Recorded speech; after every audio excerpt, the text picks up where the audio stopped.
नमस्कार दोस्तों, मेरा नाम है राज के वर्मा और आप देख रहे हैं रिपोर्टर जी। अगर आपने चैनल को सब्सक्राइब नहीं किया तो रिपोर्टर जी चैनल को सब्सक्राइब करना मत भूलिए। चलिए एक बार फिर से बात करेंगे विधानसभा चुनाव की।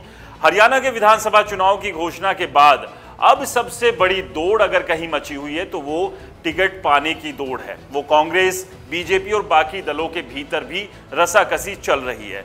हर नेता जो चुनाव लड़ना चाहता है वो इसी कोशिश युगत में है कि किसी तरह से उसे उसकी पार्टी का टिकट मिल जाए। लेकिन वो टिकट किसे मिलेगा, क्या कुछ पैरामीटर्स, क्या पैमाने पार्टी की तरफ से होंगे जिसको पार करते हुए वो उम्मीदवार टिकट का हकदार होगा जो चुनाव लड़ना चाहता है और जिसे पार्टी चुनाव मैदान में उतारने का काम करेगी। तो आज हम बात करेंगे हरियाणा की सोहना विधानसभा की।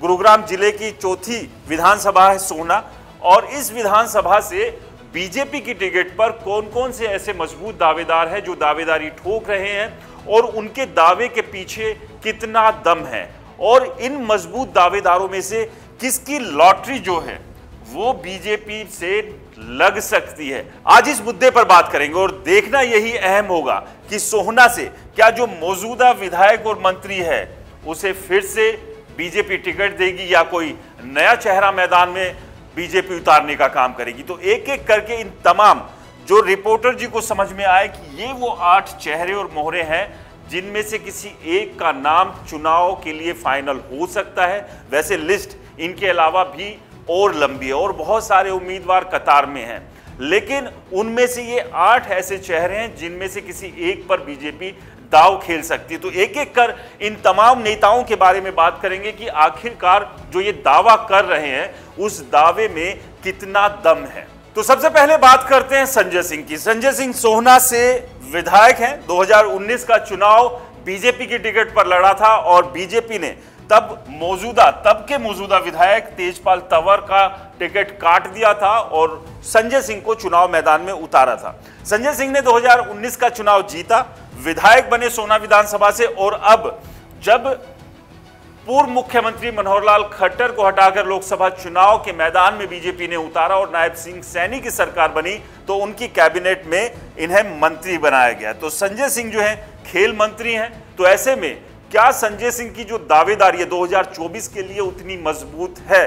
क्या पार्टी संजय सिंह जो कि उनके मौजूदा विधायक है और जिन्हें कैबिनेट मंत्री बनाया है नायब सिंह सैनी सरकार ने, क्या उन्हें 2024 में एक बार फिर से दोहराने जा रही है? एक बार फिर से संजय सिंह के ऊपर बीजेपी दाव खेल सकती है ऐसे हालात में जब बीजेपी की हालत हरियाणा में बहुत ज्यादा अच्छी है नहीं, क्योंकि लोकसभा चुनाव के नतीजे वैसे नहीं आए थे जिसकी उम्मीद बीजेपी कर रही थी। तो ऐसे में कई तरह की चुनौतियां बीजेपी को अलग अलग मोर्चों पर फेस करनी पड़ रही है। तो ऐसे में एक एक उम्मीदवार को छांटने में पूरा जोर, पूरा गणित बीजेपी लगा रही है। तो क्या उस गणित पर संजय सिंह फिट बैठते हैं? उसके बाद दूसरा नाम आता है तेजपाल सिंह तंवर का। तेजपाल तंवर जो है पूर्व में विधायक रह चुके हैं, बीजेपी की सीट से 2014 का चुनाव लड़ा था और विधायक बने थे तेजपाल तंवर। इससे पहले भी कई बार चुनाव लड़ चुके हैं, लेकिन 2014 के चुनाव में तेजपाल तंवर को सोहना विधानसभा से जीत हासिल हुई थी। लेकिन 2019 में बीजेपी ने तेजपाल तंवर पर भरोसा नहीं जताया। गुर्जर बिरादरी से आते हैं और तेजपाल तंवर का टिकट काटते हुए राजपूत बिरादरी से आने वाले संजय सिंह को टिकट दे दिया था। तो क्या एक बार फिर अब संजय सिंह को टिकट ना देकर तेजपाल तंवर की तरफ भी बीजेपी देख सकती है क्या? क्योंकि 2014 में उन्होंने विधानसभा चुनाव जीता था और तेजपाल तंवर गुर्जर बिरादरी से आते हैं और ठीक ठाक दबदबा सोहना में गुर्जर बिरादरी का भी है। इसके बाद अगला नाम आता है संजय सिंह भाटी का। संजय सिंह भाटी बीजेपी से लंबे समय से जुड़े हैं। बीजेपी के पूर्व में किसान मोर्चा के प्रदेश अध्यक्ष भी रहे थे और समय सिंह भाटी जो हैं वो भी लगातार टिकट की दावेदारी ठोक रहे हैं। उन्हें भी उम्मीद है कि बीजेपी इस बार बाकी चेहरे, बाकी मोहरों से ध्यान हटाकर उनके ऊपर नजरें इनायत करेगी और उन्हें चुनाव मैदान में उतारने का काम करेगी। समय सिंह भाटी भी गुर्जर समाज से आते हैं, तो ऐसे में वो भी अपनी दावेदारी ठोक रहे हैं और एक लंबा चौड़ा जो है वो बीजेपी के साथ इनका रहा है। तो ऐसे में उन्हें उम्मीद है कि बीजेपी इनके ऊपर भरोसा जता सकती है और चुनाव मैदान में उतार सकती है। इसके बाद अगला नंबर आता है सुंदर भड़ाना का। सुंदर भड़ाना भी युवा नेता हैं, बीजेपी से काफी समय से जुड़े हुए हैं और ये भी गुर्जर बिरादरी से ही आते हैं। तो ये 3 जो चेहरे हैं वो गुर्जर समाज से आते हैं। तो ऐसे में इनमें से किस पर बीजेपी दांव खेल सकती है? सुंदर भड़ाना की बात करें तो युवाओं के लिए लगातार पिछले काफी समय से काम कर रहे हैं, जिसमें खिलाड़ी हो, स्टूडेंट्स हो और इसके अलावा सैनिक परिवारों के लिए भी वो काम कर रहे हैं, जैसा कि सुंदर भड़ाना का दावा भी है। तो ऐसे में सुंदर भड़ाना भी सोहना विधानसभा से दावेदारी ठोक रहे हैं। तो ये वो 4 नाम हैं जो सोहना विधानसभा से बीजेपी की टिकट पर दावेदारी ठोक रहे हैं। इसके अलावा भी और कई नाम हैं, उन पर भी चर्चा करेंगे एक एक करके कि उनके दावे में क्यों दम है, उन्हें बीजेपी क्यों टिकट दे। इसके बाद जो अगले नाम आते हैं उसमें दिनेश शर्मा है, महेश चौहान है, महेश दायमा है और अमित भारद्वाज हैं।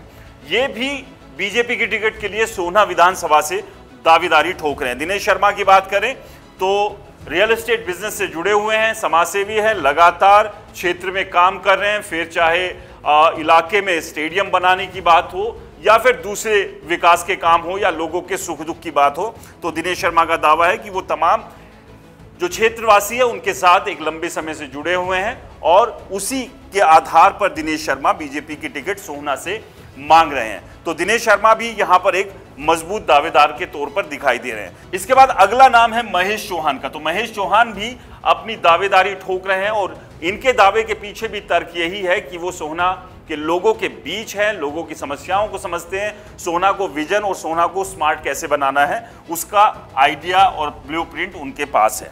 इसके बाद महेश दायमा की बात करें तो महेश दायमा भी गुर्जर समाज से आते हैं और उसी के आधार पर वो भी दावेदारी सोहना विधानसभा से ठोक रहे हैं और इसके अलावा पूर्व में पार्षद भी रहे हैं।